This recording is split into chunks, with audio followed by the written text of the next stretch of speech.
Johannesburg में 21 से 23 नवंबर 2025 तक आयोजित G20 का 20वां शिखर सम्मेलन अन्य बातों के साथ साथ इसलिए खास है क्योंकि ये लगातार चौथा G20 शिखर सम्मेलन था जो ग्लोबल साउथ के किसी देश में हो रहा था। इससे पहले G20 की इंडोनेशिया, भारत और ब्राज़ील ने मेज़बानी की थी। यहाँ उल्लेख करना जरूरी है कि भारत ने ही अपने एकमात्र प्रयास से G20 की अध्यक्षता के दौरान नई दिल्ली में 55 देशों के संघ अफ्रीकी संघ को स्थायी सदस्यता प्रदान की थी।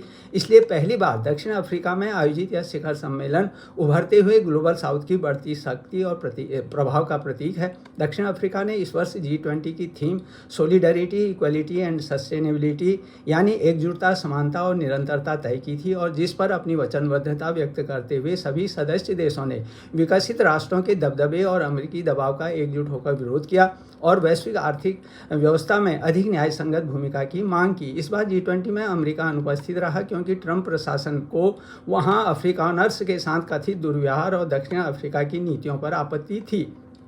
इसी कारण G20 में पहली बार अमेरिका को मेज़बानी हैंडओवर नहीं हुई। सम्मेलन की एक महत्वपूर्ण बात यह भी रही कि अमेरिकी बहिष्कार और दबाव के बावजूद जलवायु घोषणा पत्र को अपनाया गया। G20 लीडर्स डिक्लेरेशन में जलवायु वित्त को अरबों से खरबों तक बढ़ाने की आवश्यकता पर बल दिया गया और विशेषकर अफ्रीका में ऊर्जा प्राप्ति की वैश्विक असमानताओं को स्वीकार किया गया। ग्लोबल साउथ की प्राथमिकताओं जिसमें विकास, न्याय, कर्ज सुधार और अफ्रीका के औद्योगिकरण को केंद्र में रखा गया।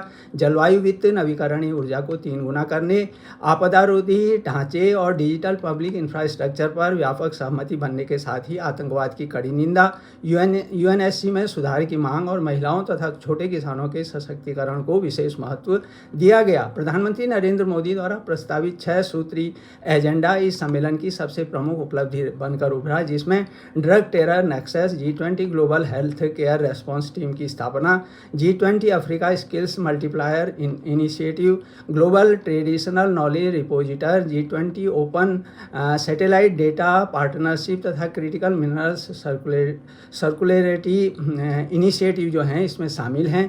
जोहान्सबर्ग शिखर सम्मेलन में प्रधानमंत्री ने अलग से France, Germany, Australia, Canada, Italy सहित कई प्रमुख विश्व नेताओं के साथ बातचीत की और छठे इफ्सा समिट जिसमें भारत, ब्राज़ील, दक्षिण अफ्रीका शामिल हैं, इन देशों की उच्च स्तरीय बैठक में यूएनसी में सुधार, आतंकवाद का मुद्दा उठाया और मोदी ने तीनों देशों के बीच इफ्सा एनएसए स्तरीय बैठक को संस्थागत रूप देने का प्रस्ताव भी रखा। G20 से इतर भारत, ऑस्ट्रेलिया और कनाडा ने मिलकर Australia Canada India technology and innovation ACITI partnership launch की। इस पार्टनरशिप का फोकस जो है क्रिटिकल और इमर्जिंग टेक्नोलॉजी पर है।